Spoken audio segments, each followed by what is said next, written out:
자기 부정 타인 긍정 태어나서부터 영아기까지 겪은 상황을 토대로 하여 내린 결정이라는 점에서 자기 부정 타인 긍정은 모든 아이들에게 보편적으로 존재하는 태도입니다. 이 태도의 긍정성은 아이들이 받는 스트로크에서 찾을 수 있습니다. 어떤 아이든 태어나서 첫 1년 동안은 자주 스트로크를 받습니다. 가령 누군가 두 손으로 일으켜서 안아주어도 스트로크가 됩니다. 이런 최소한의 접촉마저 없다면 아이는 살아남지 못합니다. 반면에 이 자기 부정 타인 긍정의 태도에는 부정성도 있습니다. 그것은 아이가 자신에 대해 내린 결론 때문입니다. 나는 여러 가지 증거로 미루어 아이 안에 부정적인 감정이 쌓이면 아이가 자신에게 부정적인 결론을 내린다고 봅니다.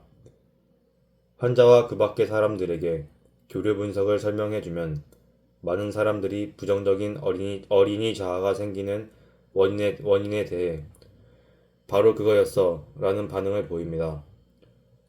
자신 안에 있는 부정적인 어린이 자아의 존재를 인정할 때 우리는 게임을 더 심도 있게 분석하고 자신을 치료할 수 있게 됩니다. 인간들이 벌이는 심리게임의 보편성을 생각한다면 자기 부정의 태도 역시 보편적으로 볼 수 있습니다. 왜냐하면 심리게임과 자기 부정의 태도는 밀접한 관계가 있기 때문입니다. 아들러는 이 부분을 토대로 프로이트의 견해에 제동을 걸었습니다. 아들러의 견해에 따르면 심리성적 에너지는 투쟁의식의 산물이 아니라 자기 부정의 감정, 다시 말해 모든 인간에게 보편적으로 존재하는 열등감의 산물이라는 것입니다. 또한 그는 아이들은 혼자서는 살 수 없는 연약한 존재이기 때문에 아이들은 당연하게 자신을 주위 어른들보다 열등한 존재로 여길 수밖에 없다고 주장했습니다.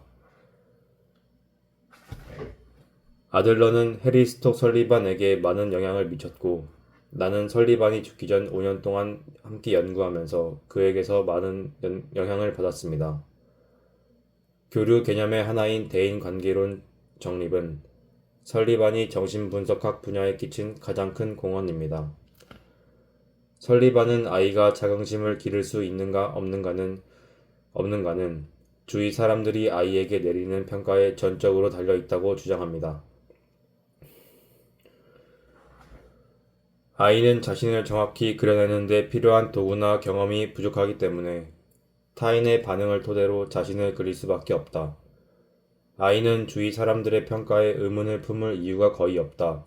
있다 해도 너무 연약한 존재인 아이는 어른들에게 이의를 제기하거나 반박하지 못한다. 이 때문에 처음에는 주로 감정적으로 전달되다가 좀 더 지나서는 어휘와 몸짓, 행동으로 전달되는 타인의 판단을 아이는 수동적으로 수용할 수밖에 없다. 훗날 특정한 환경에 영향을 받고 특정한 경험을 하면서 조금씩 수정되긴 하지만 개인이 아이 때 학습한 자기 태도는 유지된다. 이 첫 번째 태도에서 아이의 감정을 좌우하는 건 타인의 반응입니다. 아이에게는 신체적 스트로크는 물론이고 심리적 스트로크를 할 수 있는 인정이 필요합니다. 이 태도가 희망이 아주 없지 않은 건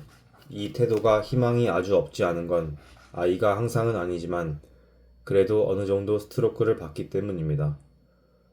아이 안에 존재하는 어른 자아는 사람들한테 스트로크와 인정을 받으려면 어떻게 해야 할지를 계속 궁리합니다. 사람들이 이 태도를 평생 동안 유지하려고 할 때는 두 가지 방법을 이용합니다. 첫 번째 방법은 자기 부정 상태를 확인시켜주는 인생 각본에 맞춰 살아가기입니다.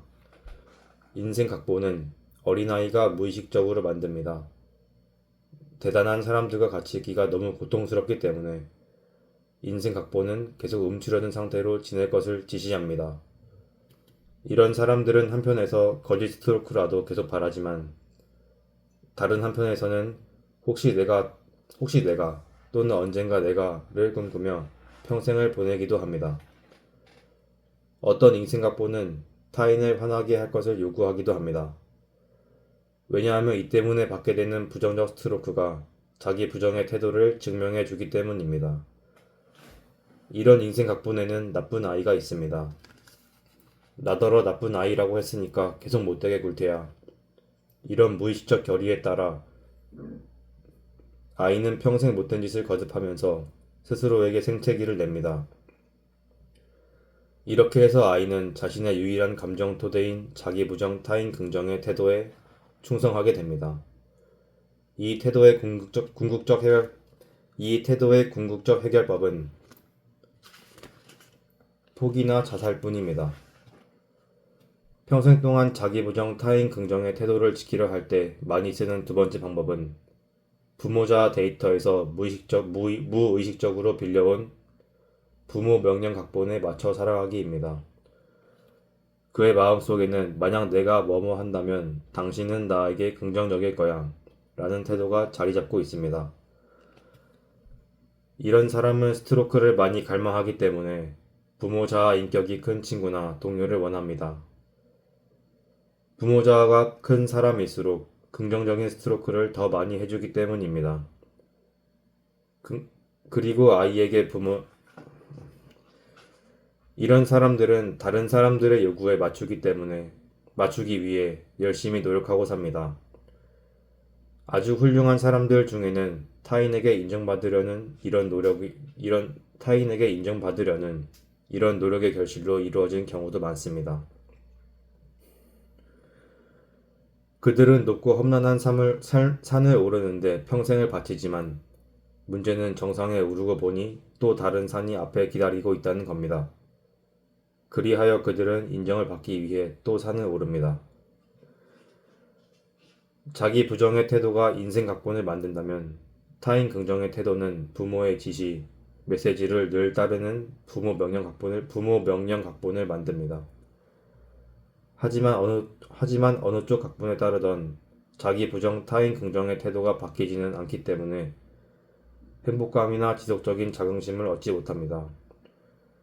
결국 그는 어떻게 하든 내가 잘못된 또는 부족한 사람이란 점에는 변함이 없어 라고 생각합니다.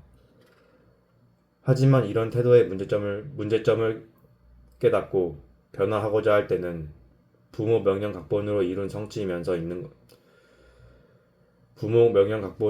성취면서 있는 것들에 대해 어른 자아를 사용하여 평가한 다음 새로운 인생 계획을 짜야 합니다.